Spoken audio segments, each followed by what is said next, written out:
Hi guys! I will be doing a first impression review nitong Pink Sugar. It's awesome BB cream. Meron silang 4 na shades. May light medium, light warm, light, and beige. Kung gusto niyo makita yung swatches, ilalagay ko sa vlog. Check out the description box para makita niyo yung shades, kung ano yung nararapat para sa inyo. It costs 499 pesos.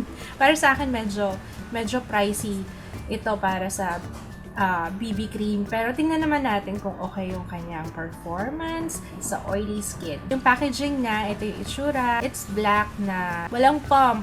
Yun lang. Yung design, actually maganda yung box eh. Yung box ang bumenta sa akin, maganda yung box. It is formulated with green tea extracts, aloe vera, and a variety of other antioxidants. It's awesome BB cream not only moisturizes, smoothens, and corrects your skin, but also gives you a natural finish ideal for daily use.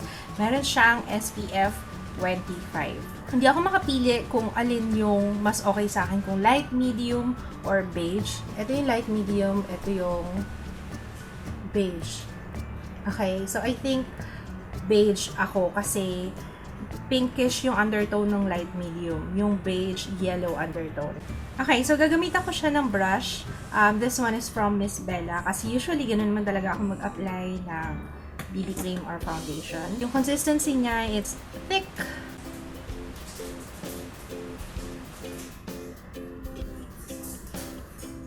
It smells nice. Okay naman yung smell niya.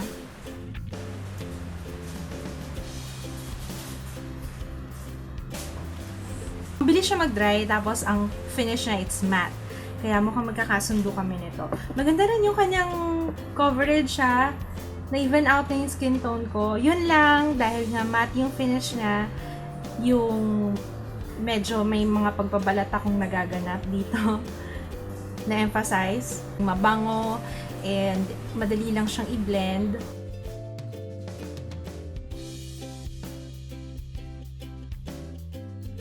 Maganda yung coverage niya. Yun nga lang, hindi siya lightweight sa skin. I can feel na merong something sa mukha ko. Pero okay lang naman. Tingnan natin, baka makasanayan ko rin siya. Pag hinawakan ko siya, medyo may sticky feeling. So, definitely magsaset ako with powder. Gamitin ko tong Mary Kay translucent loose powder. Magko-concentrate na lang ako sa noo tsaka sa nose. Mga areas na mabilis mag-oil up sa akin. Maganda yung pagkaka-blend out nitong BB cream sa skin tone ko. Sakto yung beige. For sure. Sana hindi nga lang siya mag-darken sa akin. Alam niyo, maganda yung coverage na para siyang foundation. Maganda. It's matte. Yun lang. Ang hindi ko lang nagustuhan sa kanya so far is hindi siya lightweight. Meron siyang feeling na you know you're wearing something. Okay, so I will be back later for an update kung kailangan ko na mag-retouch or yeah, basta babalik ako mamaya para sa aking update. Ay, hindi ko pala sinabing oras. Sorry. Okay, it's now 11:56 a.m. 3:25. So, mga 3 oras na yung lumipas. Okay pa rin yung face ko. Wala naman akong nakikitang nagsashine. Wala pang shiny part sa aking face. Okay pa rin siya. It's still matte. And BB cream itong suot ko. Hindi pa kailangan mag-blot. Yung feeling, medyo medyo may mga napifeel na akong parang, yeah, madikit siya ng konti. Pero hindi naman siya malagkit. Madikit lang ng konti, okay? Nagustuhan ko dito sa BB cream na to, then mukhang smooth yung face ko. Kasi hindi maganda yung condition ng skin ko ngayon eh. Medyo may mga bumps na nakikita ko sa face ko. Pero nung ginamit ko yung BB cream, nag-smoothen out siya. Hanggang ngayon nakikita ko para ang smooth ng face ko sa salamin ha. Kaya okay na okay pa siya sa akin. Dun sa isang camera pala, parang ang puti niya sa face ko, pero sa ibang camera, siguro yung lighting ko masyadong maliwanag, kaya parang maputi siya sa face ko. Pero ngayon makikita nyo, hindi siya ganun kaputi. Hindi talaga. lipat ako ng lighting. Ayan, hindi siya ganun kaputi sa face ko. Yung lighting ko lang. Guys, 9:18 PM, final update. Ayun, I have to blot. Pero ilang oras na lumipas. Ngayon lang ako magbablot. 8 oras na yung lumipas.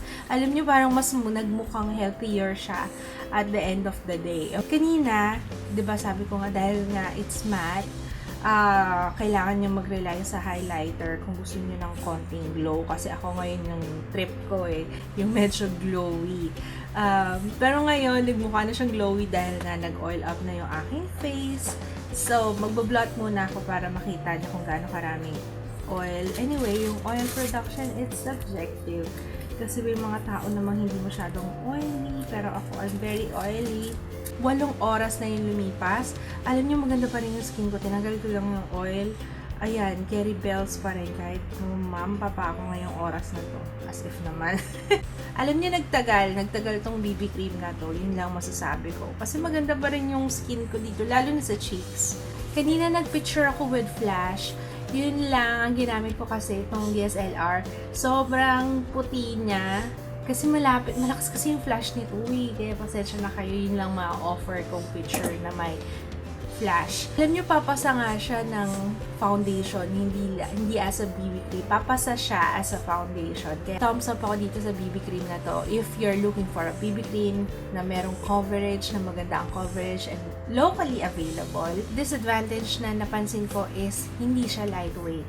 So, hindi ko alam kung okay siya sa inyo for everyday use. Pero sa akin, okay lang sa akin. Hindi naman siya bothering kasi after ilang oras, hindi naman na siya ganon ka bigat sa face. Alam yun, hindi naman sticky feeling. Pero pag once na hinawakan mo, you know na meron. I would give this a thumbs up. Sana medyo magmura lang siya ng konti kasi may kamahalan pa siya para sa budget ko, $499. Yung gamit ko pala, this is the darkest na may yellow undertone. Mas dark yung light medium, yun nga lang pinkish undertone.